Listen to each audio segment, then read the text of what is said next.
કે વેલડિયું જા ધરાની માથે પેલો વરસાદ પડે બાપુ ને બધા ઝાડવા ખોળાઈ જાય અને ધીરે ધીરે ઝાડવા ખોળાય પછી વેલડિયું એની ઉપર ચડવા મળે એ દ્રશ્ય કેવું લાગે કવિને કે વેલડિયું જા એ અમારે કૂપડા વાળી ઝાડવે વીટાઈ ગઈ વેલડિયું જા અરે વેલડિયું જા કૂપડા વાળી અને ઝાડવે વીટાઈ ગઈ દ્રશ્ય કેવું લાગે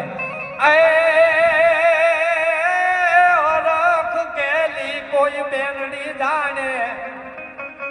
અરે હરખ ગેલી આમાંથી કોઈ બેનડી જાણે વાલા વીરને પેટી દઈ ઈ હૈડા ના હેત જામીલ્યા ત્યાં તો વેલડીએ ફૂલડા ખીલ્યા કાઠે ઈ હૈડા ના હેત જામીલ્યા વેલડીઓમાં ફૂલડા ખીલ્યા હરિયા